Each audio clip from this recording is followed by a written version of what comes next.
Hi, listeners. Stories have so much power, and so does whoever controls the narrative. It is time that we dissect and analyze these stories. I am Vipul, and this is Folktales.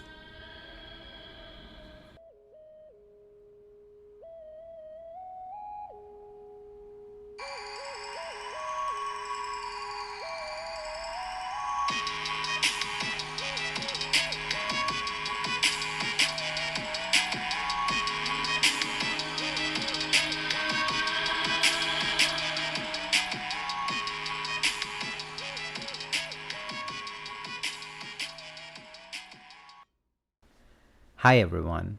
This week's story is from Sudan and is taken from Ruth Manning Sanders' 1973 collection, A Book of Sorcerers and Spells. It is a story of abuse of power versus standing your ground. And on that note, it's story time. An orphan girl called Foti is minding her flock of goats, her cows, and her own business, when a wicked sorcerer, Duma, happens by and decides she'll do for a wife. He thinks he can win her affection with a bit of pretty jewelry, but she quickly puts paid to that idea. Go away, she tells him firmly.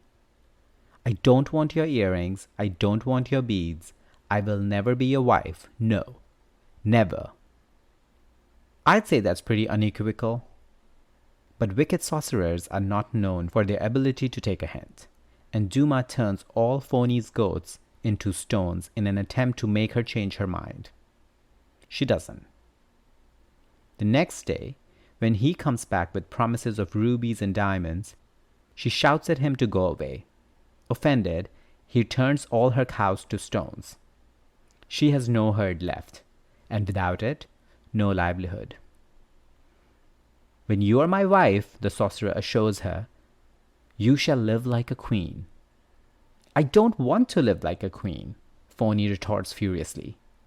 I want my goats and cows. I will never be your wife. Duma only laughs and vanishes, planning to try again when she is properly desperate. Unfortunately for him, just at that moment, a friend of Foti's sees her crying in the fields of stones. He's a young man called Fotia, who is both nice and cute. Hearing Foti's story of the stalker sorcerer, he offers on the spot to marry her, and she says yes.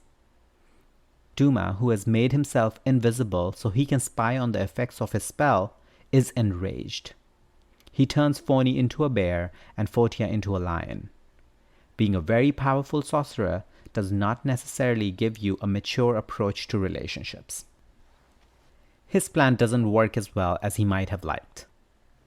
The transmogrified young couple find a cave in the mountainside and live there together quite peacefully.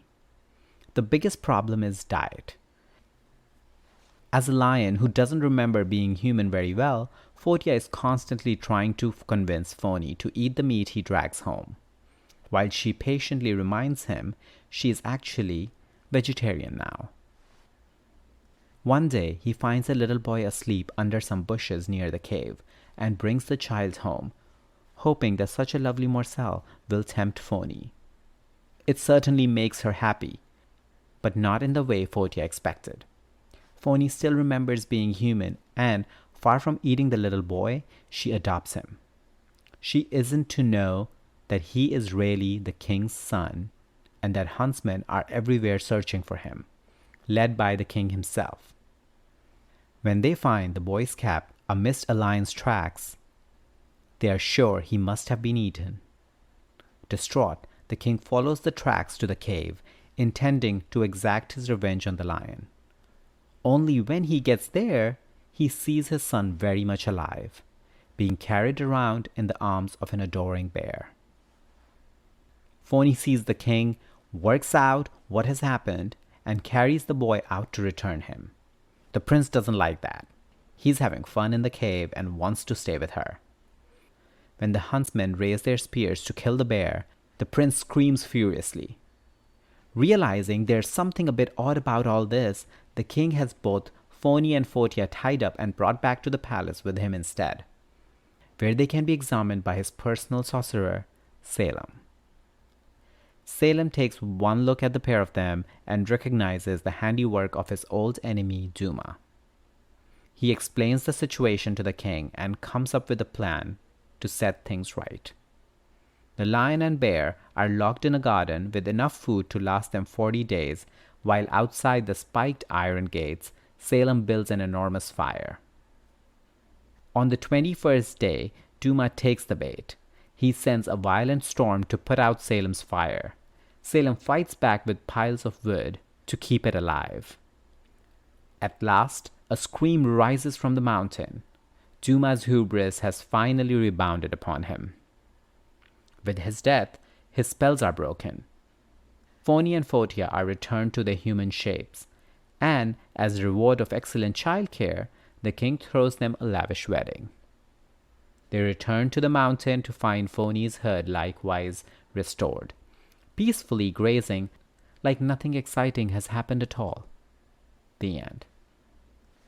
In a world where there are sorcerers wandering about the countryside, there will inevitably be abuses of power.